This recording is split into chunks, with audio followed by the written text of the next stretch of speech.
Monday to Saturday, ঠিক আছে, Monday to Saturday 9 AM আমি ক্লাসটা করাবো। যারা ক্লাস করতে পারবে লাইভ করে নেবে, অথবা যারা ক্লাস করতে পারছে না রেকর্ডেডটা করে নেবে, ঠিক আছে। আর যেরকম আমি গতদিন রুটিন দিয়েছিলাম সেই অনুযায়ী আমি সেই দিন থেকে শুরু করতে পারিনি, বাট আজকে থেকে পুরো দমে সব কিছু শুরু হয়ে যাচ্ছে। তোমরা যারা এখন ক্লাসে প্রেজেন্ট নেই তাদের উদ্দেশ্যে বলছি, তারা অবশ্যই আজকে রাতে যে 9টার থেকে প্র্যাকটিস সেশন শুরু হচ্ছে সেই প্র্যাকটিস সেশনে অবশ্যই অংশগ্রহণ করো। আজকের টপিক অলরেডি আমি গ্রুপে ডিসকাস করে দিয়েছি যে কোন কোন বিষয়ের উপর আমি পড়া নেব, এবং আমি তোমাদের বলেছিলাম যে ক্র্যাক ডব্লিউবিসিএস থেকে পড়ে নিতে, ঠিক আছে। আর যেগুলো নোটস দেয়া আছে সেগুলো তো অলরেডি যে টপিকস দিয়েছি তার উপর নোটস দেয়া আছে। নর্মালি তোমাদের প্রিলি এবং মেন রিলেটেড যেরকম ক্লাস চলছিল সেই রকম ক্লাস আজকে থেকে আবার চলবে, কোনো সমস্যা নেই। কিন্তু স্পেশালি প্রিলির জন্য এই যে যে অ্যাডিশনাল টাইমটা আমি দিচ্ছি 2 ঘন্টা করে পার ডে, মানে মনডে থেকে ফ্রাইডে পর্যন্ত, তো তোমরা অবশ্যই এই সেশনে অংশগ্রহণ করো এবং পড়া করে তারপর অংশগ্রহণ করো। এবং তোমাদের আমি বলেছিলাম যে যেদিন যে টপিক দেবো সেই টপিক রিলেটেড যদি কোনো প্রবলেম থাকে তাহলে উইদিন 3 PM এর মধ্যে আমাকে জানাবে, তাহলে আমি ক্লাস শুরুর আগে সেই প্রবলেমগুলো ডিসকাস করে নিয়ে দেন আমি কি করব, তোমাদের ক্লাস করাবো। ওকে, তো যাই হোক, চলো আজ আমি শুরু করতে চলেছি প্রি হিস্ট্রি। প্রি হিস্ট্রি জানতে গেলে আমাদের যেটা সব থেকে বেশি গুরুত্বপূর্ণ এর সোর্স, তাই না? তো আজ যেটা আমি করাবো সেটা হচ্ছে pre history of India. India, pre history of India. দেখো, এই প্রি হিস্ট্রি অফ ইন্ডিয়া জানতে গেলে আমাদের যেটা জানতে হবে, সবার প্রথমে যেটা জানতে হবে সেটা আমি ক্লাস তোমাদের দিইনি, কারণ এটা আমাদের যদি প্রি হিস্ট্রি কমপ্লিট হয়ে যায় বা এই হিস্ট্রি কমপ্লিট হয়ে যায়, অ্যানসিয়েন্ট হিস্ট্রি কমপ্লিট হয়ে যায়, অটোমেটিক্যালি আমাদের ফার্স্ট লেসনটা জানা হয়ে যাবে। বিষয়টা কি, একদম ভেরি ফার্স্ট লেসন যেটা রয়েছে সেটা হচ্ছে সোর্সেস। মানে আমাদের এই ইতিহাস সম্পর্কে এই যে আমরা ভাগ করছি pre history, history, modern history, আমরা এই যে ভাগগুলো করছি, এই ভাগগুলো তো আর দুম করে চলে আসেনি। এই ভাগগুলো আসতে গিয়ে যেটা প্রয়োজন হয়েছে সেটা হলো, না তার কিছু সোর্সের উপর ডিপেন্ড করে আমরা কি করতে পেরেছি, না এই হিস্ট্রিক্যাল যে এভিডেন্স রয়েছে সেগুলোর উপর ডিপেন্ড করে আমরা জানতে পেরেছি যে না আমাদের এই ইতিহাসের যুগগুলোকে কিভাবে ভাগ করা গেছে। তো মেনলি দেখো আমরা বিভিন্ন আর্কিওলজিক্যাল এভিডেন্স রয়েছে আমাদের, তারপরে আমাদের আরও কি রয়েছে, স্ক্রিপ্ট রয়েছে, বিভিন্ন ধরনের কয়েন্স রয়েছে, ঠিক আছে। তো এই সমস্ত যে উপাদানগুলো রয়েছে বা আমাদের যে প্রাচীন যে উপাদানগুলো রয়েছে সেই উপাদানগুলোর উপরে কিছু রিটেন ডকুমেন্টস রয়েছে, যেমন মডার্ন হিস্ট্রি সম্পূর্ণটাই আমরা রিটেন ডকুমেন্টসের উপরে পেয়ে থাকি। যে ব্রিটিশরা যে সমস্ত ডকুমেন্টস তাদের কার্যকালের জন্য ব্যবহার করেছিল সেই সবের উপর নির্ভর করে কিন্তু আমরা মডার্ন হিস্ট্রিটা ম্যাক্সিমাম কভারেজ করে যাই বা সোর্স হিসেবে আমরা পেয়ে যাই। কিন্তু অ্যানসিয়েন্ট হিস্ট্রির ক্ষেত্রে বা প্রাচীন যে ইতিহাস রয়েছে সেই ইতিহাসের ক্ষেত্রে আমাদের যে সোর্সগুলো সেগুলো খুবই, মানে কি বলবো, এক নম্বর কথা, প্রথম তো রিটেন ডকুমেন্টস ছিলই না। প্রি হিস্ট্রি এবং প্রোটো হিস্ট্রির ক্ষেত্রে যদি দেখো তাহলে দেখতে পাবে যে রিটেন ডকুমেন্টস ছিল না বললেই চলে। প্রোটো হিস্ট্রির ক্ষেত্রে রিটেন ডকুমেন্ট ছিল, বাট কিন্তু সেই রিটেন ডকুমেন্টসগুলো এখনও কিন্তু ডেসিফার করা সম্ভব হয়নি, মানে সেগুলো এখনও পাঠোদ্ধার করা কিন্তু সম্ভব হয়ে ওঠেনি। তো যাই হোক, এই সমস্ত বিভিন্ন রকম আর্কিওলজিক্যাল এভিডেন্স থেকে শুরু করে বিভিন্ন ধরনের যে কয়েন্স রয়েছে, স্ক্রিপ্ট রয়েছে, তারপর বিভিন্ন যে গুহাগুলো, কেভগুলো রয়েছে, বিভিন্ন যে প্লেসগুলো রয়েছে, যে বসবাসের স্থানগুলো রয়েছে, সেই বিভিন্ন বসবাসের স্থানগুলোর উপর ডিপেন্ড করে কিন্তু মানে সেই সমস্ত উপাদানগুলোকে নিয়েই আমরা এই প্রি হিস্ট্রি বা আমাদের অ্যানসিয়েন্ট যুগের যে ব্যাপারগুলো রয়েছে সেগুলো সম্পর্কে কিন্তু আমরা ধারণা পেয়ে থাকি, ঠিক আছে। তো চলো, দেখো প্রি হিস্ট্রি অফ ইন্ডিয়াকে যদি আমরা ক্লাসিফাই করি, তো প্রথমে যে দুটো ভাগে আমরা ক্লাসিফাই করতে পারবো সেটা হচ্ছে প্রি হিস্ট্রি পিরিয়ড, একটা হচ্ছে প্রি হিস্ট্রি পিরিয়ড, আর একটা হয়ে যাবে হিস্টোরিক পিরিয়ড, ঐতিহাসিক পিরিয়ড, ঠিক আছে। এক মিনিট, আর একটা হয়ে যাবে হিস্টোরিক পিরিয়ড। তো এই দুটো মেন পার্টে কিন্তু আমরা কি করতে পারি, না আমাদের টোটাল প্রি হিস্ট্রিকে ভাগ করতে পারি। দেখো, এই যে যে দুটো পার্টে আমরা ভাগ করছি, এটা কিসের উপর ডিপেন্ড করে ভাগ ভাগ করছি, বা কারা এই ভাগটা করছে? আমরা তো দ্রুম করে বলে দিতে পারি না যে আমাদের টোটাল ইতিহাসকে দুটো ভাগে ভাগ করা যায়, এটা তো বলা যায় না। এটা ভাগ করেছে, দেখো আমাদের যত আর্কিওলজিস্ট রয়েছে এবং বিভিন্ন হিস্টোরিয়ান রয়েছে, তারা কিন্তু এটাকে ভাগ করেছে। কারা ভাগ করেছে তাহলে? বিভিন্ন আর্কিওলজিস্ট এবং হিস্টোরিয়ানরা। তো আমি একটু আগেই বললাম এই যে যে প্রি হিস্ট্রি অফ ইন্ডিয়া, এইগুলো সম্পর্কে জানতে আমাদের বিভিন্ন সোর্স আমরা ইউজ করেছি। হ্যাঁ, বিশেষ করে আর্কিওলজিক্যাল যে এভিডেন্সগুলো রয়েছে সেগুলো সব থেকে বেশি গুরুত্বপূর্ণ ভূমিকা পালন করেছে আমাদের প্রি হিস্ট্রি সম্পর্কে কনসেপ্ট জানতে বা প্রি হিস্ট্রি পিরিয়ডকে ক্লাসিফাই করতে। তো দেখো, যখন আমরা এই ক্লাসে আরও বেশি এগিয়ে যাব, তখন আমরা অটোমেটিক্যালি বুঝে যাব যে কোন কোন আর্কিওলজিক্যাল এভিডেন্সের উপর নির্ভর করে আমরা এই প্রি হিস্ট্রিকে ফার্দার ক্লাসিফাই করেছি। ঠিক আছে? এবং দেখো, প্রি হিস্ট্রি ম্যাক্সিমাম যে প্রি হিস্ট্রি কথাটা আমি বারবার ইউজ করছি, এটা কি প্রি হিস্ট্রি সেই সময়কালটাকেই বিশেষ করে বলা হয়ে থাকে যে সময়ে কি ছিল না, না কোনো রিটেন ডকুমেন্ট ছিল না, কোনো লেখা ডকুমেন্টস ছিল না, সেই সময়কালটাকেই আমরা কি বলে থাকি? জেনারেলি প্রি হিস্ট্রি পিরিয়ড বলে থাকি। ওকে, তো দেখো, তারপরে যখন আমাদের বিভিন্ন রিটেন ডকুমেন্টস এসছে, সেই রিটেন ডকুমেন্টসের উপরে নির্ভর করে আমরা পরবর্তীকালে বিভিন্ন তথ্য পেয়েছি হিস্টোরিক পিরিয়ডের মধ্যে। ঠিক আছে, তো সেইগুলো আমরা এক এক করে দেখে নেব। দেখো, প্রি হিস্ট্রি পিরিয়ড শুরু হচ্ছে 2 মিলিয়ন ইয়ার্স এগো।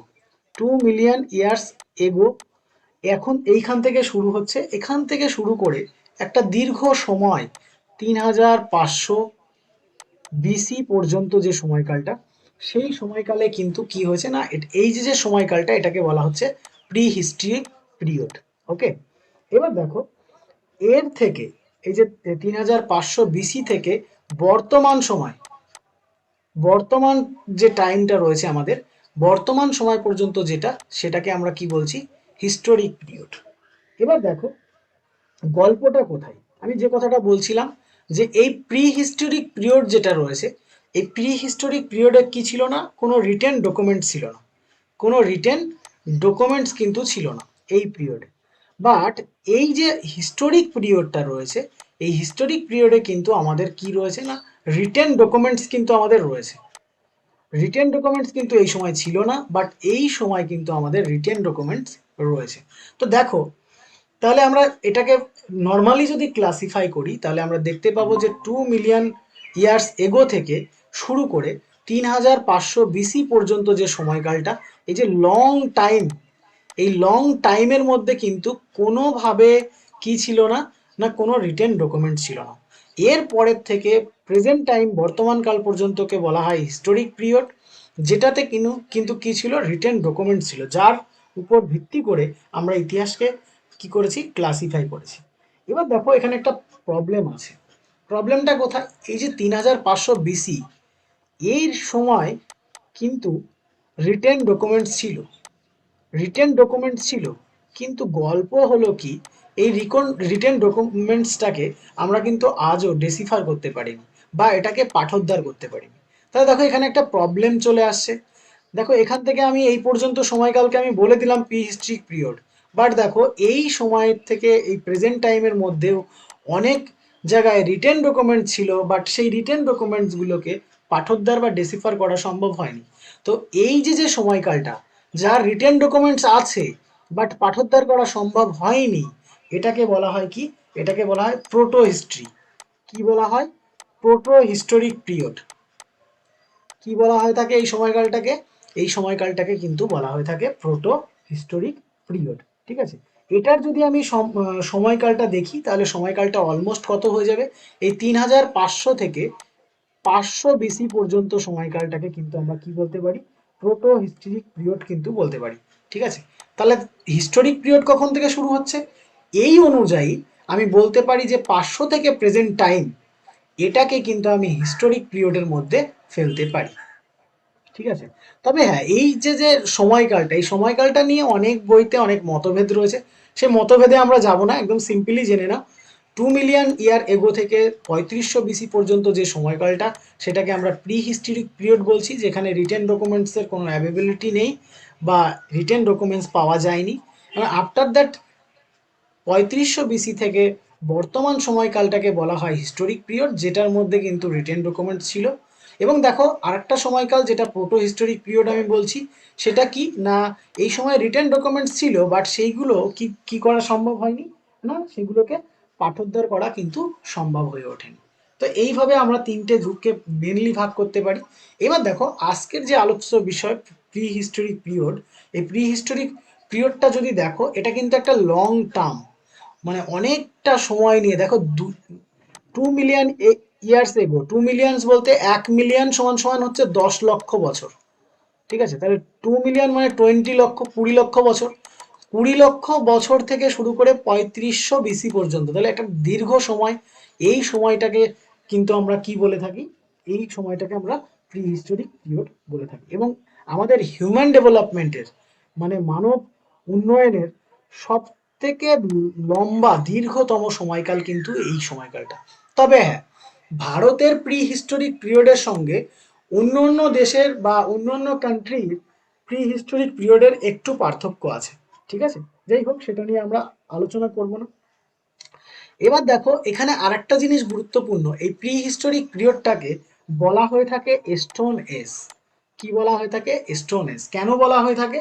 তার কারণ হলো এই সময়কার মানুষ স্টোনকে ইউজ করেই, মানে পাথরকে ইউজ করেই তাদের জীবিকা নির্বাহ করত। জীবিকা নির্বাহ বলতে তারা বিভিন্ন যে হান্টিং গ্যাদারিং যে কাজগুলো করতো, তার পশু শিকার থেকে শুরু করে যে যাবতীয় কাজগুলো তারা করতো, সেগুলো স্টোনের সাহায্যেই করতো। সেই জন্য এই সময়কালটাকে কি বলা হয়ে থাকে? স্টোন এজ বা লিথিক এজ। স্টোন এজ বা লিথিক এজ কিন্তু বলা হয়ে থাকে। তাহলে দেখো আমরা এই যে প্রি হিস্টোরিক পিরিয়ড, এটাকে আমরা কি বলছি? স্টোন এজ বলে থাকছি। আর স্টোন এজ বা লিথিক এজকে ফার্দার ক্লাসিফাই করা যায় এই বিভিন্ন এভিডেন্সের উপর নির্ভর করে তিনটি প্রধান ভাগে ভাগ করা যায়। তোমরা জানো কি কি?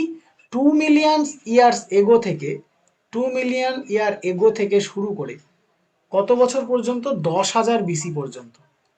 10,000 বিসি পর্যন্ত যে সময়কালটা, সেই সময়কালটাকে কি বলা হয়? Palaeolithic age.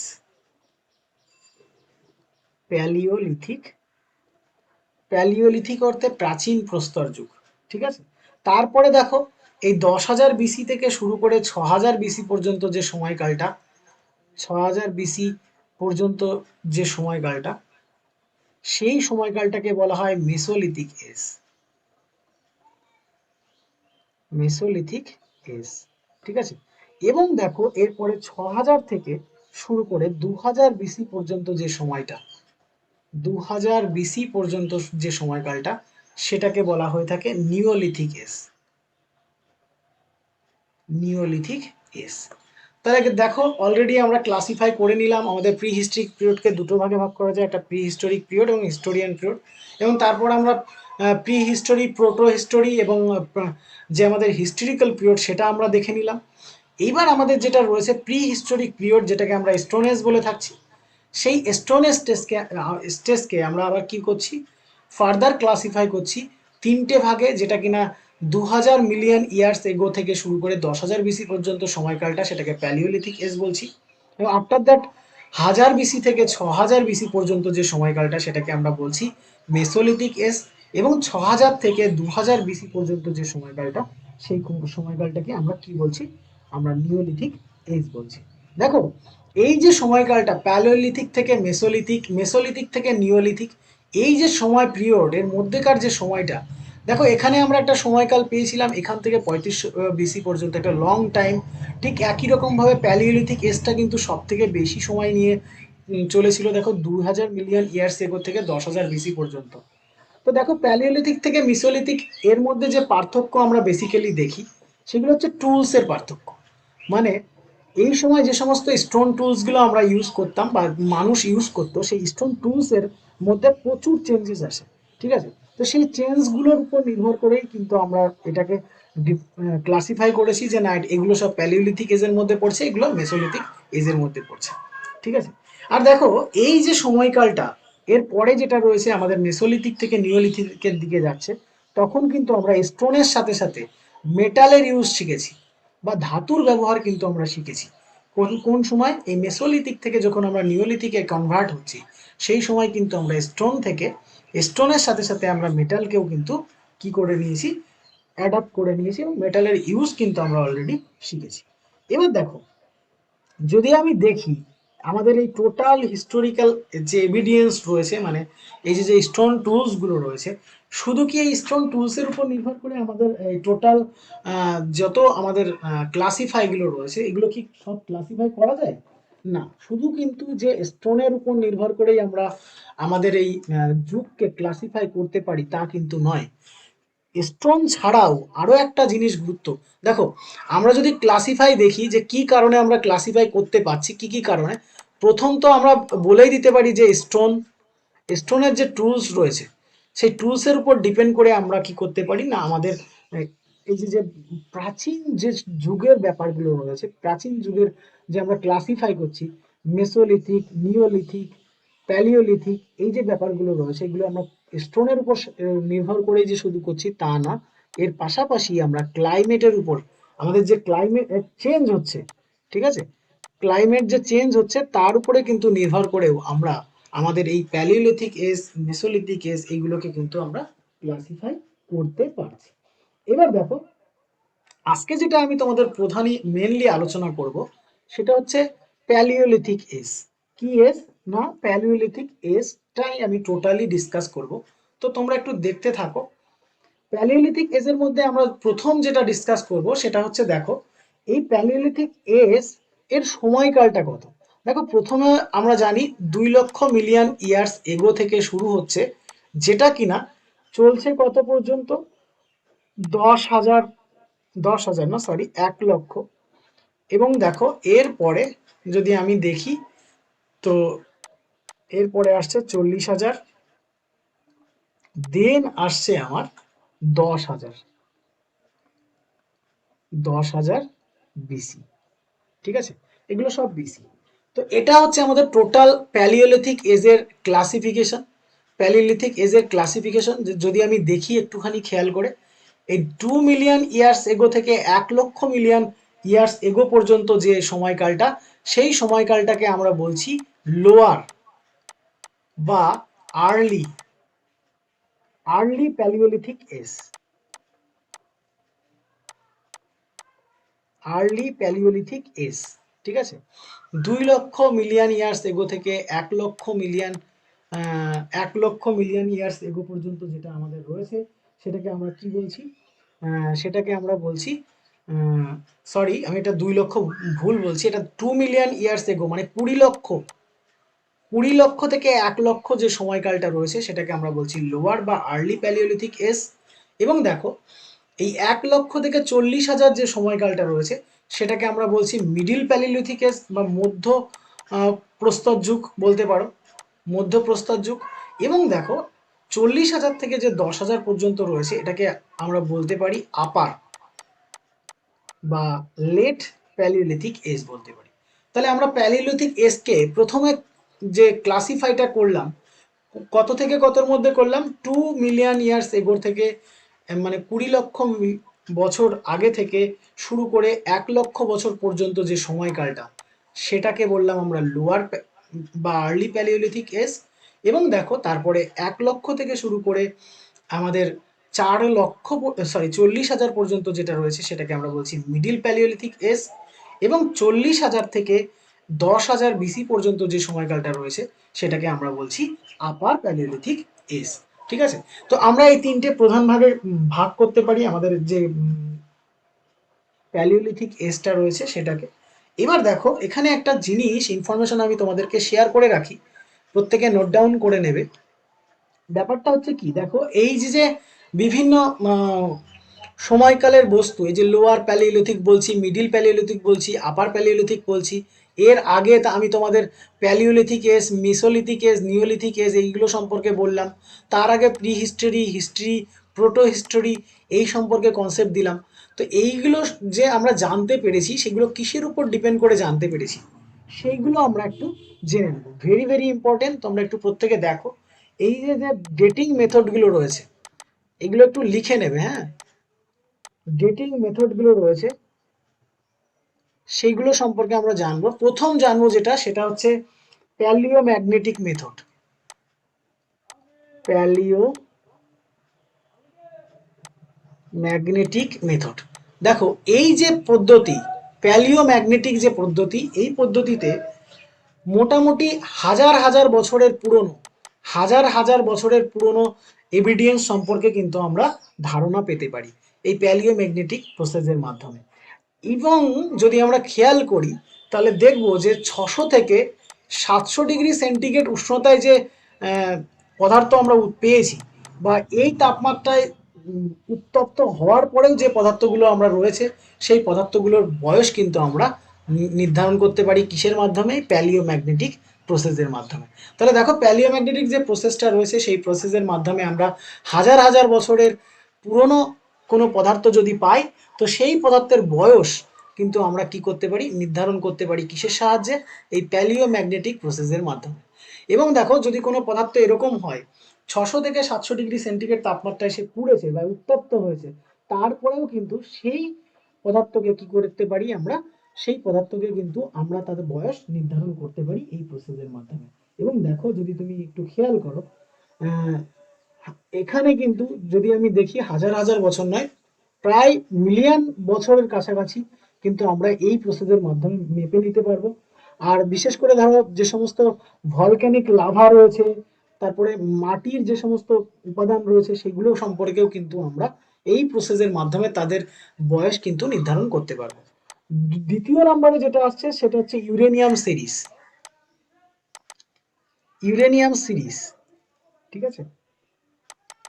ইউরেনিয়াম সিরিজ, দেখো এই ইউরেনিয়াম সিরিজের মাধ্যমে কিন্তু, এটা ভেরি ভেরি ইম্পর্টেন্ট, সবাই একটু স্টার দিয়ে নিও। ইউরেনিয়াম সিরিজের মাধ্যমে কিন্তু সব থেকে প্রাচীন যে পদার্থগুলো রয়েছে সেগুলোর সম্পর্কে কিন্তু আমরা তাদের বয়স সম্পর্কে কিন্তু আমরা ধারণা পেতে পারি। 5,000 থেকে 5 লক্ষ বছরের যে পুরনো রক্স রয়েছে, তারপরে বিভিন্ন যে ক্যালসিয়াম কার্বনেটের উপাদান রয়েছে, সেইগুলো কিন্তু আমরা ধারণা পেতে পারি।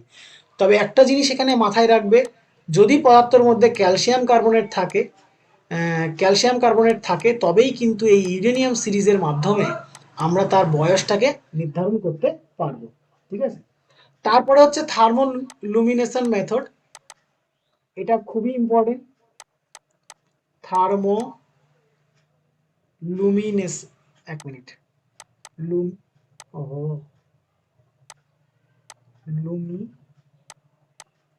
Luminescence থার্মোলুমিনেসেন্স method. দেখো এই মেথডের মাধ্যমে কিন্তু আমরা কি করতে পারি? অলমোস্ট 50,000 থেকে 80,000 যে বছর, সেই বছরের মধ্যে ইনঅর্গানিক, মাথায় রাখবে, কি পদার্থ? ইনঅর্গানিক মানে অজৈব পদার্থ, ইনঅর্গানিক ম্যাটেরিয়ালস যেগুলো রয়েছে, যেমন ধরো পোটারি রয়েছে, টেরাকোটা রয়েছে, ঠিক আছে? এবং দেখো 500 ডিগ্রি সেন্টিগ্রেডের উপরে উত্তপ্ত হওয়া পদার্থ সম্পর্কেও কিন্তু আমরা এই থার্মোলুমিনেসেন্স মেথডের মাধ্যমে কিন্তু তার বয়স নির্ধারণ করতে পারি। তাহলে কি হলো? এটা 50,000 থেকে 80,000 বছরের পুরনো পদার্থ সম্পর্কে আমরা কি তার বয়স সম্পর্কে ধারণা পেতে পারি। এবং অবশ্যই সেই পদার্থগুলো কি হতে হবে? ইনঅর্গানিক হতে হবে, অজৈব হতে হবে। অথবা যদি কোনো পদার্থ অজৈব পদার্থ এরকম হয় যেটা কিনা 500 ডিগ্রি সেন্টিগ্রেডে কি হয়েছে? উত্তপ্ত হয়েছে, বা যেটা ঘন ঘন বারবার তাপ পেয়ে পেয়ে এসছে, সেই সমস্ত পদার্থগুলোকে কিন্তু আমার বয়স নির্ধারণ করতে পারি কিসের মাধ্যমে? থার্মোলুমিনেসেন্স প্রসেসের মাধ্যমে। এবার দেখো এরপরে আরেকটা রয়েছে কার্বন 14, যেটা কার্বন 14 C14 তোমরা প্রত্যেকেই জানো, যেটাকে কার্বন ডেটিং মেথড বলা হয়। এটাতেও কিন্তু এই 50,000 থেকে 80,000 বছরের পুরনো পদার্থ সম্পর্কে ধারণা পাওয়া যায়। তবে হ্যাঁ, এখানে কিন্তু এগুলো অর্গানিক ম্যাটেরিয়াল সম্পর্কে কিন্তু কনসেপ্ট পাওয়া যায় কি, মানে অর্গানিক ম্যাটেরিয়ালের বয়স নির্ধারণ করা যায় কিসের মাধ্যমে? C14 মাধ্যমে। ঠিক আছে?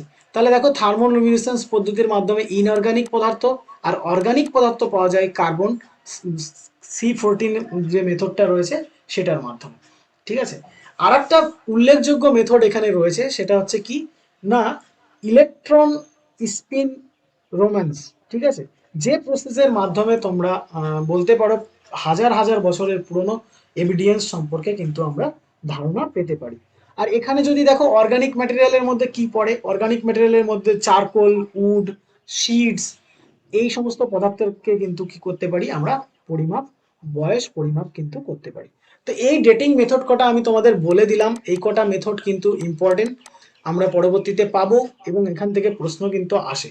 ঠিক আছে, চলো এবার দেখো আমাদের এই যে প্যালিওলিথিক এজ সম্পর্কে আমরা বলছিলাম, এই প্যালিওলিথিক এজটা যদি আমরা দেখি, এটা কিন্তু প্লিস্টোসিন পর্বের বা গ্রেট আইস এজ যেটা রয়েছে সেই সেই সময়কালের, তাই না?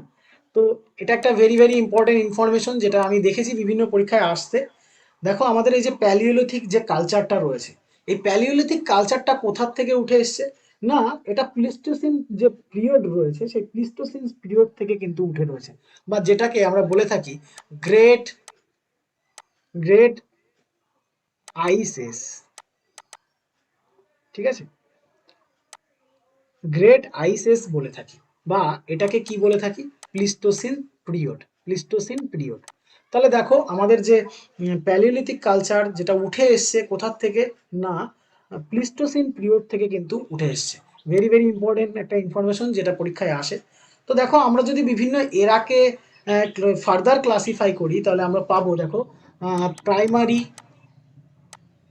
প্রাইমারি, সেকেন্ডারি, টার্সিয়ারি এবং কোয়াটারনারি, এই চারটে স্টেজ অনুযায়ী আমরা পাবো, যেটাকে আমরা বলতে পারি প্যালিওজোইক। প্রাইমারি যেটা সেটাকে আমরা বলতে পারি কি প্যালিওজোইক, প্যালিওজোইক। এবং দেখো সেকেন্ডারি যেটাকে রয়েছে সেটাকে আমরা বলতে পারি মেসোজোইক, মেসোজোইক। টার্সিয়ারি যেটা রয়েছে সিনোজোইক। ঠিক আছে, কোয়াটারনারি যেটা রয়েছে সেটাকেও সিনোজোইক বলা হয়ে থাকে। এই যে যে দেখো দেখতে পাচ্ছ আমাদের টোটাল এস কে তিনটে ভাগে, চারটে ভাগে আমরা ক্লাসিফাই করতে পারছি, প্যালিওজোইক, মেসোজোইক, সিনোজোইক। মানে জেনারেলি আমাদের যে সময়কালটা শুরু হয়েছে সেই সময়কালটা শুরু হয়েছে কত, 2 মিলিয়ন ইয়ার এগো, তাই না? তো আমাদের কোয়াটারনারি যেটা রয়েছে সেটাই হচ্ছে 2 মিলিয়ন ইয়ার্স এগো। তো আমি যদি এখানে মিলিয়ন্স ইয়ার এগো দিই, তাহলে দেখো প্যালিওজোইক যে সময়কালটা রয়েছে সেই সময়কালটা হচ্ছে 600 মিলিয়ন ইয়ার্স এগো। মেসোজোইক যে সময়কালটা রয়েছে সেটা 225 মিলিয়ন ইয়ার্স এগো। সিনোজোইক যে সময়কালটা রয়েছে সেটা হচ্ছে 65 মিলিয়ন ইয়ার এগো কিন্তু আমরা পাচ্ছি। আর আমি তো আগেই বলেছিলাম 1 মিলিয়ন সমান সমান কত, 10 লাখ। কত, 1 মিলিয়ন সমান সমান 10 লাখ। তাহলে দেখো আমাদের টোটাল যে সময়কালটা সেই টাইম পিরিয়ডকে আমরা 600 এগো প্রথমে পাচ্ছি প্যালিওজোইক, তারপর মেসোজোইক যেটা আমরা পাচ্ছি সেটা কত, 225।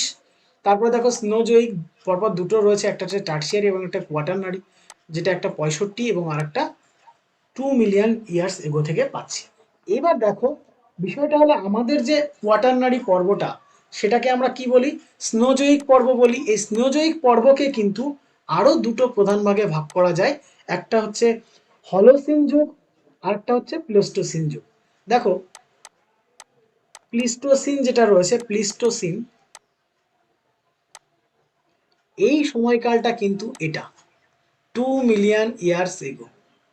আর যে হলোসিন যে সময়কালটা রয়েছে বর্তমানে আমরা যেটা যে সময়কালে বাস করছি, ঠিক আছে, সেই সময়কালটাকে যদি আমি বলি সেটাকে কিন্তু রিসেন্ট এজ বলা হয়ে থাকে।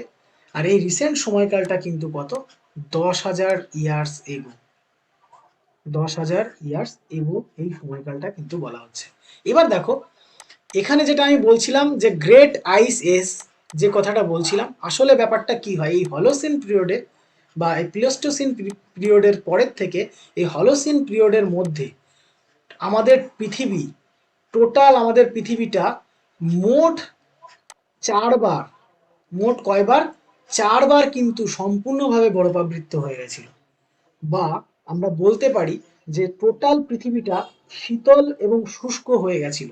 ঠিক আছে, তো এই যে সময়কালটা, এই সময়কালটা কত, এই প্লিস্টোসিন পর্ব থেকেই কিন্তু আমাদের উঠে এসছে।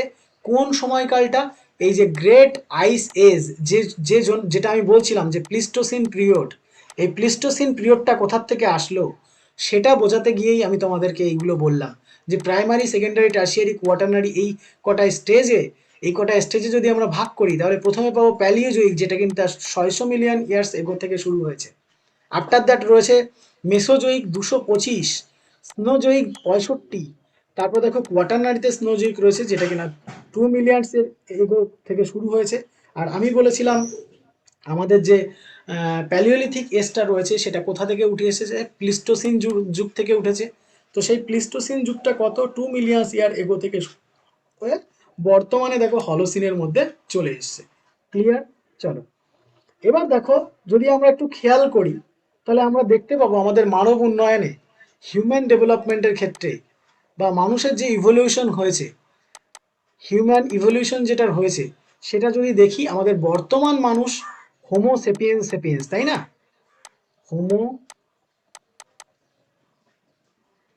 সেপিয়েন্স সেপিয়েন্স আমাদের বর্তমান মানুষের বিজ্ঞানসম্মত নাম হোমো সেপিয়েন্স সেপিয়েন্স। এটা কি একদিনে এসছে? এটা কিন্তু একদিনে আসেনি। হোমো সেপিয়েন্সের বিবর্তন হয়েছে 2 মিলিয়ন ইয়ার্স এগো থেকে শুরু করে বর্তমানে যে হোমো সেপিয়েন্স সেপিয়েন্স রয়েছে সেই হোমো সেপিয়েন্স সেপিয়েন্স কত বছরের পুরনো? 70,000 থেকে 40,000 বছরের মধ্যে কিন্তু আমাদের হোমো সেপিয়েন্স সেপিয়েন্স এসছে। এর আগে যদি তোমরা দেখো প্রথমে এসছে অস্ট্রালোপিথেকাস এবং তারপরে এসছে হোমো হ্যাবিলাস, হোমো হ্যাবিলিস, তারপরে দেখো হোমো হ্যাবিলিসের পরে এসছে হোমো ইরেকটাস, হোমো ইরেকটাস এবং হোমো ইরেকটাসের পরে এসছে হোমো সেপিয়েন্স। আর এই হোমো সেপিয়েন্সের পরেই এসছে হোমো সেপিয়েন্স সেপিয়েন্স।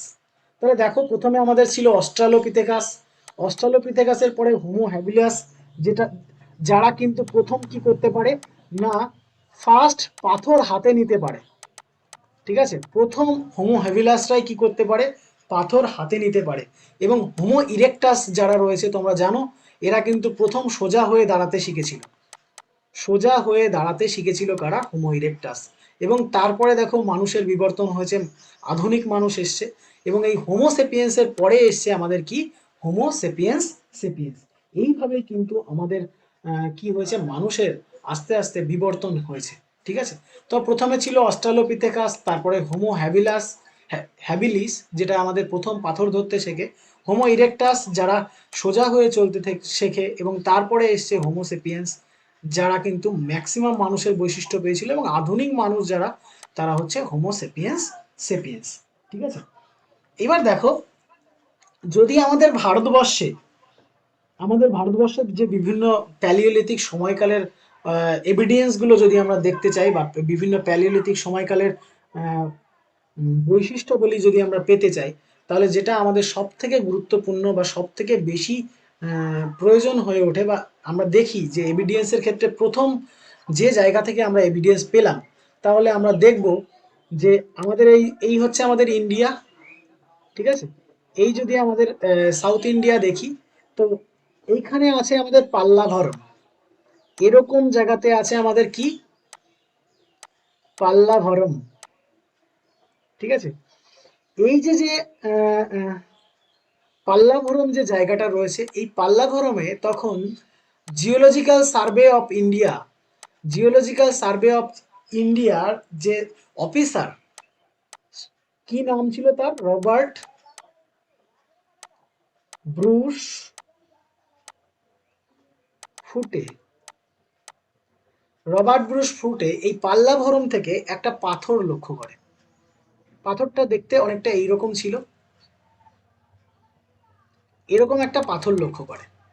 তো এই যে যে পাথরটা কত সালে, এটা এটা অলমোস্ট 1863 সালে, 1863 সালে সামারের সময় এরকম একটা পাথর দেখতে পারে আমাদের কোথায়, যেটা চেন্নাইয়ের কাছে। এই পাল্লাভরমটা কিন্তু চেন্নাইয়ের কাছাকাছি, হ্যাঁ, চেন্নাইয়ের নিকটে এই পাল্লাভরম।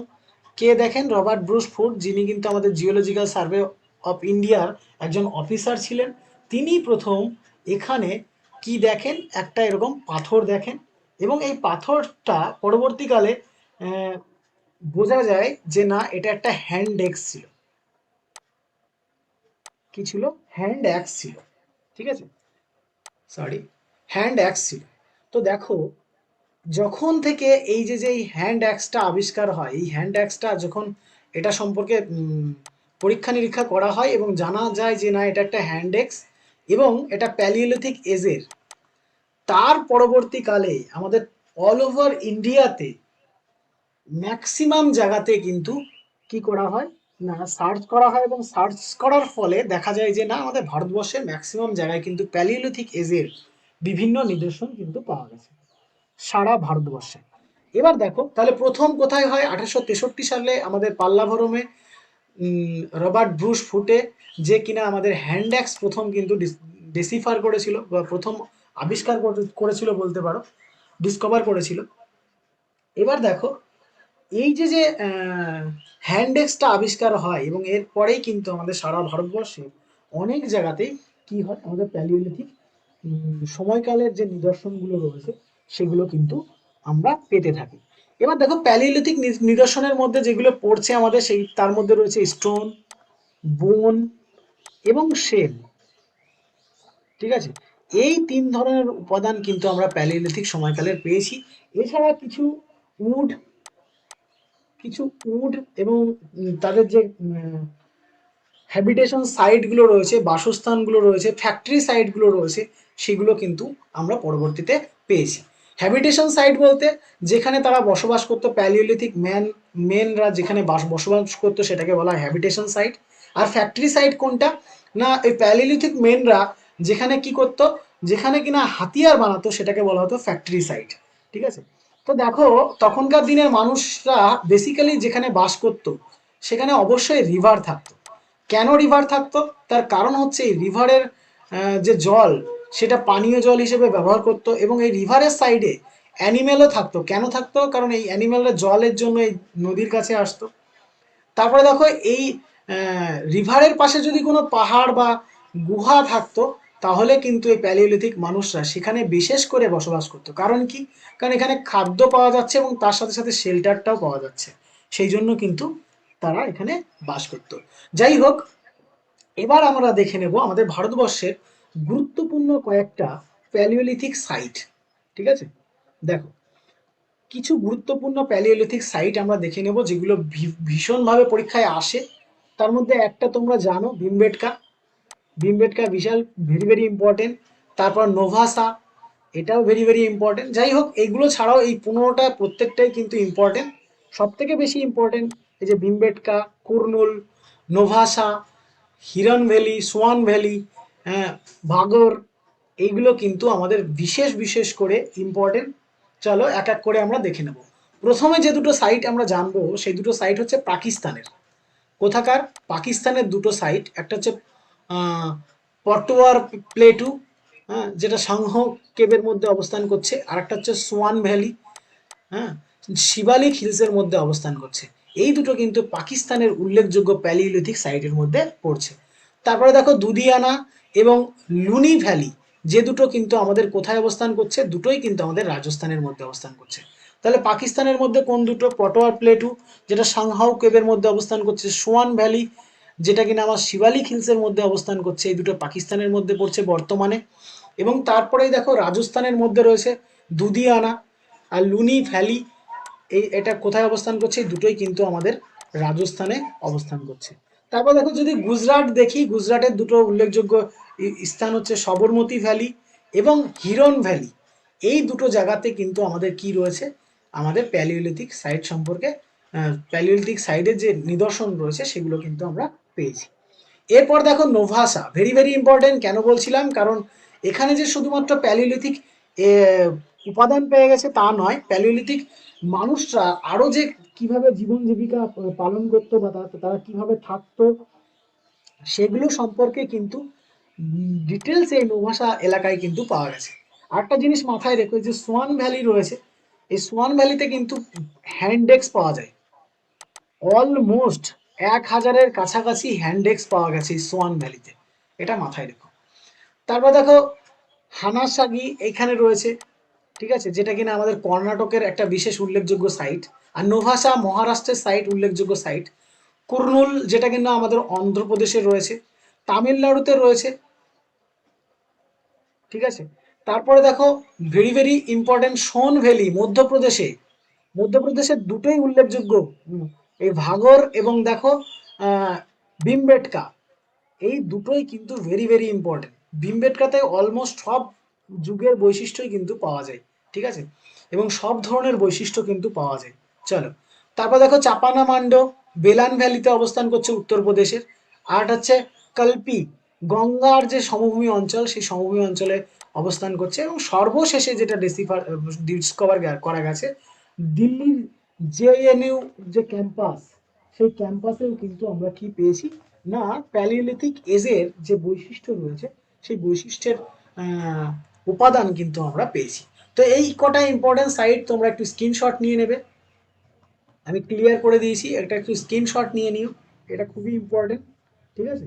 চলো, এবার দেখো প্যালিওলিথিক মানুষরা কোন কোন বিষয়ের বৈশিষ্ট্য জানতো না, বা কোন কোন উপাদানের ব্যবহার তারা জানতো না। তাই যদি আমরা দেখি তাহলে আমরা দেখব যে তারা মেটালের ব্যবহার জানতো না, পোটারি তৈরি করতে পারতো না, অ্যানিম্যাল ব্রিডিং করতে পারতো না, হাউস বিল্ডিং করতে পারতো না, এবং এগ্রিকালচার সম্পর্কে তাদের কোনো কনসেপ্ট ছিল না। তাহলে এই যে যে কটা বিষয় আমি তোমাদের সামনে তুলে ধরেছি, প্যালিওলিথিক ম্যানদের কি ছিল না, এই সমস্ত বিষয় সম্পর্কে কিন্তু কোনো নলেজ ছিল না। তাহলে তারা কি করতো, তারা মেনলি মেনলি তারা কি করত না, হান্টিং এবং গ্যাদারিং এর উপর নির্ভর করত, হান্টিং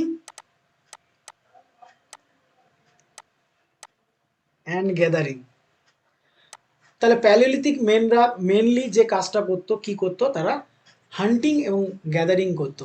এবার দেখো এই যে যে সময়কালটা, এর যদি কালচারটা বলি তাহলে কিন্তু এই কালচারটাকে কি বলা হয়ে থাকে, এই কালচারটাকে বলা হয়ে থাকে the lowest stage of culture.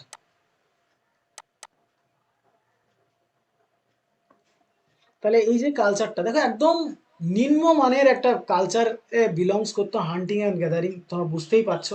এবং দেখো এই সময়কালকার মানুষরা যে সমস্ত পশু তারা শিকার করত, তাদের মধ্যে কি ছিল, লার্জ অ্যান্ড মিডল সাইজের যে ম্যামালস আছে, ম্যামালসদের কিন্তু এরা কি করত, এরা শিকার করত। তাহলে কাদের শিকার করতো এই সময়কার মানুষরা, লার্জ এবং মিডিল সাইজের যে ম্যামালস রয়েছে সেই ম্যামালসদের কি করতো, তারা কিন্তু শিকার করতো। দেখো এই লার্জ এবং মিডিল সাইজের মধ্যে কোন কোন প্রাণী পড়তো বিশেষত, যদি দেখো অক্স, বাইসন, নীলগাই, নীলগাই, এই সমস্ত যে সমস্ত অ্যানিমালগুলো রয়েছে সেইগুলো কিন্তু তারা শিকার করতো। এছাড়া উল্লেখযোগ্য যে ওয়াইল্ড বোর মানে বুনো শুয়োর যেটা রয়েছে, ওয়াইল্ড বোর, এইগুলো কিন্তু তারা সেই সময়ে শিকার করত। এছাড়া তারা কি কি শিকার করত, তারা পাখি শিকার করত, মৎস্য শিকার করত, তারপর বিভিন্ন মধু সংগ্রহ করত। এছাড়া বিভিন্ন উদ্ভিদের থেকে ফসল কিন্তু তারা গ্যাদার করত বা কালেক্ট করত, ঠিক আছে। যেমন ধরো বিভিন্ন ফুল, সরি বিভিন্ন ফল, ফল কিন্তু তারা সেই সময় গ্যাদার করত, ঠিক আছে। আর এই সময়কার মানুষ ভেরি ভেরি ইম্পর্টেন্ট, এই সময়কার মানুষ কিন্তু স্মল ব্যান্ড সোসাইটি বাস করত, স্মল ব্যান্ড সোসাইটি, অলমোস্ট 100 জনের কম পপুলেশন নিয়ে বা জনগণ নিয়ে তারা কি করত, তারা কিন্তু একসাথে বসবাস করত। কারণ তারা একসাথে বসবাস করার যে ফ্যাসিলিটিগুলো সেগুলো তারা জানতে পেরেছিল। সেই জন্য তারা স্মল ব্যান্ড সোসাইটি কিন্তু কি করত, তারা এক জায়গায় একত্রিত হয়ে থাকতো। এবং সেখানে জনসংখ্যা কত থাকতো, অলমোস্ট 100 জনের কম কিন্তু জনসংখ্যা থাকতো, ঠিক আছে। এবার দেখো তারা যে জায়গায় বাস করত, সেই বাস করার জায়গা সম্পর্কে যদি বলি তাহলে দেখো তারা বিভিন্ন রকের, কোনো পাহাড়ের, কোনো ঘাসের ল্যান্ড বলতে পারো, যেখানে তারা থাকতো সেই জায়গায় কি হিসেবে থাকতো, একদম শেল্টার নিয়ে থাকতো প্রত্যেকে, মানে একটা উম, আটকা জায়গা হবে, গুহা হতে পারে সেটা, সেটা পাথরের কোনো বড় টিলার নিচে হতে পারে, এরকম জায়গায় কিন্তু তারা থাকতো। তারা যে রক্সটা ইউজ করতো তাদের যে স্টোন যে ইউজ করতো, সেই স্টোন বিশেষ করে যে রকটা ব্যবহার করতো সেটা ছিল কোয়ারজাইট। কি ছিল? কোয়ারজাইট ছিল। ঠিক আছে, তারা তাহলে কি ইউজ করতো? কোয়ারজাইটটা ইউজ করতো। তোমরা যারা জিওগ্রাফি আছে তোমরা জানো কোয়ারজাইটটা একটা কি রূপান্তরিত শিলা। তো এই কোয়ারজাইট ইউজ করতো দেখে তাদেরকে কি বলা হতো? কোয়ারজাইট মেন বলা হতো। কারণ কি, তারা কোয়ারজাইটটাকে বিশেষভাবে ইউজ করতো। তাহলে তাদের যে স্টোন টুলস ছিল সেগুলো মেনলি কি ইউজ হতো? মেনলি ইউজ হতো কোয়ারজাইট দিয়ে। ঠিক আছে, আর এই কোয়ারজাইট ইউজ হতো দেখে তাদেরকে কি বলা হতো? কোয়ারজাইট মেন কিন্তু বলা হতো। এবার দেখো এই যে যে স্টোন টুলস, এই স্টোন টুলস তারা দুই রকমের ব্যবহার করতো। এই যে স্টোন টুলস তারা দুই রকম ব্যবহার করতো। একটা হচ্ছে ফ্লেক টুলস,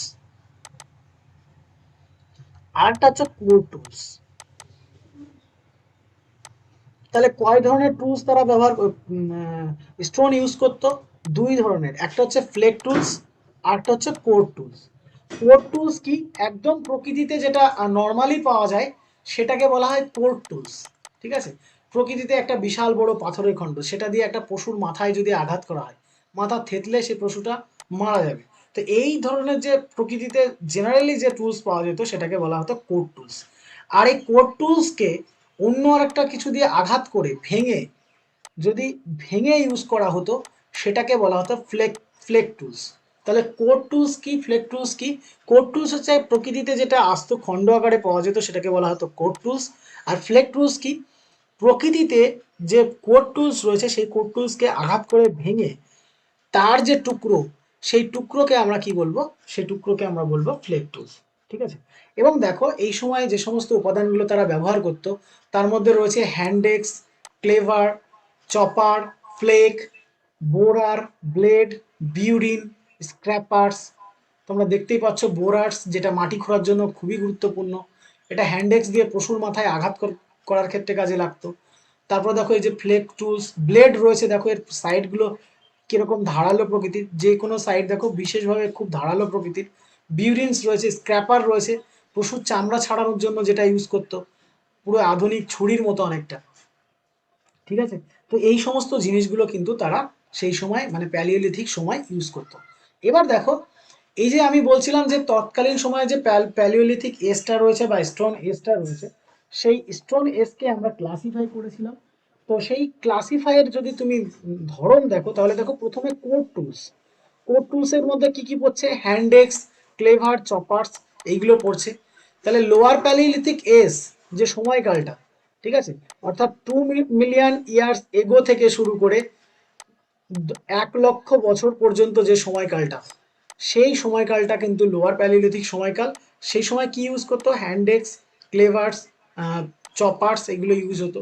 তারপর দেখো ফ্লেক টুলস, যে ফ্লেক টুলসের মধ্যে মেনলি যেটা ইউজ হতো ব্লেডস, পয়েন্টস, আর বোরার। বোরার তো আমি বললাম মাটি খোঁড়ার কাজে লাগতো। আর এই যে দেখতে পাচ্ছ ব্লেডস, তাহলে দেখতে পাচ্ছ এই সময় থেকে এই সময়ে কিন্তু কি হচ্ছে, এই টুলসগুলো আরো বেশি উন্নত হচ্ছে। এরপরে আপার প্যালিওলিথিকে গিয়ে দেখো ব্লেড টুলস ব্যবহার হতো, ব্লেড, বিউরিন্স, স্ক্যাপার্স, এগুলো কিন্তু ইউজ হতো। দেখো এখানে একটা কথা মাথায় রাখবে যে লোয়ার প্যালিওলিথিক ইজে যেগুলো ইউজ হতো সেগুলোও কিন্তু মিডিলে ইউজ হতো। আবার মিডিল এবং লোয়ার প্যালিওলিথিকে যেগুলো ইউজ হতো সেগুলো কিন্তু আপার প্যালিওলিথিকে ইউজ হতো। ঠিক আছে, এটা ভাবার কোনো কারণ নেই যে এটার থেকে ডাইরেক্ট এটাতে চলে এসছে তো এইগুলো আর ইউজ করতো না, এরকম নয়। কি হতো, এইগুলো তো থাকতোই, তার সাথে এগুলো ইউজ হতো এই সময়, আর এগুলো নিয়ে এই সময় এগুলো ইউজ হতো। ঠিক আছে, এই হচ্ছে আমাদের টোটাল প্যালিওলিথিক স্টোন টুলস এর মধ্যে যেগুলো পড়ছে বিশেষ করে। তো সেইগুলো আমি তোমাদেরকে ডিসকাস করে দিলাম। এবার দেখো যদি আমি একটুখানি দেখি যে এই সময়কালের যে নিদর্শনগুলো, লোয়ার প্যালিওলিথিক এজের যে নিদর্শনগুলো যদি দেখি, তাহলে আমি বলতে পারি মধ্যপ্রদেশের ভীমবটকা। দেখো লোয়ার প্যালিওলিথিক এজের যে বৈশিষ্ট্যগুলো সেগুলো কোথায় কোথায় পাওয়া গেছে সেগুলো যদি আমরা দেখি, তাহলে আমরা দেখব এই যে ভীমবেটকা তোমরা দেখতে পাচ্ছ, ভীমবেটকা, এখানে কিন্তু লোয়ার প্যালিওলিথিক এজের বৈশিষ্ট্য কিন্তু পাওয়া যায়। তারপরে দেখো এই যে সোয়ান ভ্যালি, এখানেও কিন্তু লোয়ার প্যালিওলিথিক এজের বৈশিষ্ট্যগুলো কিন্তু পাওয়া যায়। ঠিক আছে, তারপরে দেখো এই যে কর্ণাটকের কুর্নুল, তারপরে কুর্নুল, অন্ধ্রপ্রদেশের কুর্নুল রয়েছে, এই জায়গাগুলোতে কিন্তু পাওয়া যায়। এবং মধ্যপ্রদেশের নর্দমা ভ্যালির যে জায়গাগুলো রয়েছে সেই জায়গাগুলোতে কিন্তু আমরা কি পেয়ে থাকি না, আমাদের লোয়ার প্যালিওলিথিক এজের যে বৈশিষ্ট্যগুলো সেগুলো কিন্তু আমরা পেয়ে থাকি। এবার দেখো এরপরে যেটা আমরা জানবো সেটা হচ্ছে আমাদের মধ্যপ্রস্তর যুগ বা মিডিল প্যালিওলিথিক যে ইস্টটা রয়েছে সেই যে নিদর্শনগুলো, বিশেষ করে ফ্লেক জাতীয় যে সমস্ত পদার্থ রয়েছে সেটা কোথায় পাওয়া যায়। এই যে দেখতে পাচ্ছ আমাদের মহারাষ্ট্রের নোভাসা, নোভাসা রয়েছে, রাজস্থানের যে দিদিওয়ানা, এই যে অঞ্চলগুলো রয়েছে এই অঞ্চলগুলোতে কিন্তু আমরা কি পেয়েছি, মিডিল প্যালিওলিথিক এজের বৈশিষ্ট্যের উপাদানগুলো কিন্তু পেয়েছি। এরপরে যেটা আমরা জানবো সেটা হচ্ছে আমাদের পরবর্তী প্রাচীন যুগ, যেটা আমাদের বর্তমান অ্যান্সিয়েন্ট, সেটা কিন্তু অলরেডি আমাদের এই অন্ধ্রপ্রদেশ, সরি আমাদের উত্তরপ্রদেশের বেলান, তারপরে ভাগড়, এই যে যে জায়গাগুলো রয়েছে এই জায়গাগুলোতে কিন্তু আমরা কি পেয়েছি না, আপার প্যালিওলিথিক এজ বা লেটার প্যালিওলিথিক যে এজ রয়েছে সেই এজের বৈশিষ্ট্যগুলো কিন্তু আমরা পেয়েছি। ঠিক আছে, এবার দেখো এই প্যালিওলিথিক এজের সব থেকে গুরুত্বপূর্ণ যে বিষয়টা সেটা হচ্ছে এই সময়কার আর্ট। ঠিক আছে, তো দেখো সেই আর্ট গুলো সম্পর্কে যদি আমরা একটু জানি তো আমরা দেখতে পাবো এই সময়কালে যে সমস্ত আর্ট হতো, বিশেষ করে রক, কি হতো, রক কার্ভিং, সরি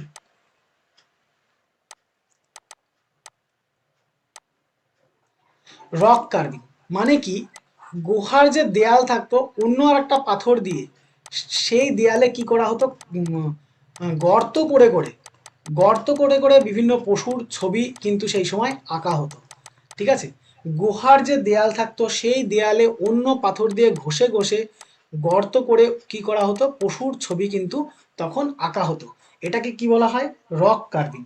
তারপরে আরেকটা কি ছিল, রক পেইন্টিং। রক পেইন্টিং কিন্তু এই সময় উল্লেখযোগ্য, বিশেষ করে সেই সময় রক পেইন্টিং এর ক্ষেত্রে যে দুটো কালার ইউজ হতো সেটা হচ্ছে রেড এবং গ্রিন। এটা কিন্তু পরীক্ষায় আসে, রেড এবং গ্রিন এই দুটো কালার কিন্তু তারা ইউজ করতো রক পেইন্টিং এর ক্ষেত্রে। তাহলে সেই সময় যে আর্ট ছিল, স্যার, গ্রিন না ব্ল্যাক? কোন সেইটা, হ্যাঁ sir, rock painting. Rock painting এটা গ্রিনই ছিল। ও কি ব্ল্যাক তুমি পেয়েছো কোথাও? হ্যাঁ স্যার, সে ব্ল্যাক পড়েছে। আচ্ছা ঠিক আছে, আমি চেক করে তোমায় বলবো। ওকে, হ্যাঁ স্যার। হ্যাঁ তো এই সময় বিশেষ করে যে কি হতো, রক কার্ভিং এবং রক পেইন্টিং উল্লেখযোগ্য ছিল সব থেকে বেশি।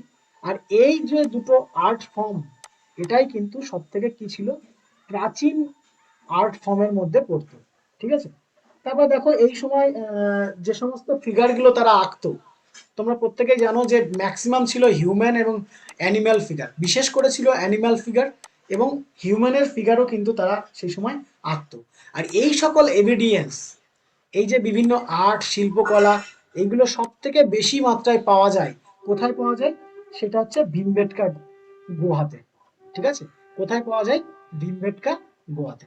তো আজ তোমাদের আমি এই প্যালিওলিথিক পর্যন্ত করাচ্ছি, আগামীকাল ঠিক 9টার সময় আবার আমি এর পরে যে মেসোলিথিক রয়েছে, নিওলিথিক রয়েছে, চ্যালকোলিথিক রয়েছে সেই বিষয়ে আলোচনা করব। এই বিষয়ে যদি কোনো কোয়ারি থাকে বা কোনো কোশ্চেন থাকে, কোনো ইনফরমেশনে যদি প্রবলেম মনে হয় গ্রুপে শেয়ার করো, আমি সমাধান করে দেব। আগামীকাল 9টার সময় ইতিহাস ক্লাস আবারও থাকছে এবং আমি এই অ্যান্সিয়েন্টের একটা লেসন শেষ হলে তারপরে আমি মেডিভিয়াল করাবো, মেডিভিয়ালের একটা লেসন শেষ হলে মডার্ন করাবো। এইভাবে মোটামুটি এখন থেকে মনডে টু স্যাটারডে এভরিডে আমি তোমাদের ইতিহাস ক্লাস করাবো। ওকে, 9 PM। আর তোমাদের আমি বলেছিলাম যে তোমাদের কম্পাউন্ড ইন্টারেস্ট করিয়েছি আমি অলরেডি। কম্পাউন্ড ইন্টারেস্টের প্রবলেমগুলো তোমরা কেউই এখনো শেয়ার করোনি। তোমরা যদি এত লেট করো তাহলে কিন্তু সিলেবাস শেষ করতে লেট হয়ে যাবে। ঠিক আছে, তো তোমরা RS আগরওয়ালের কম্পাউন্ড ইন্টারেস্টের যে প্রবলেমগুলো আছে সেইগুলো একটু দ্রুত প্রবলেমগুলো শেয়ার করো, আমি তাহলে সেই কম্পাউন্ড ইন্টারেস্টটা কমপ্লিট করে নতুন অধ্যায় শুরু করব। ওকে, আমি ক্লাসটা এখানেই স্টপ করছি। যদি কারো কোনো কোয়েরি থাকে তাহলে গ্রুপে জানিও, আমি সলভ করে দেবো খন। আর বিশ্বজিৎ, আমি তোমার ওটা দেখছি, আমি দেখে তোমায় আবার জানাচ্ছি। ওকে।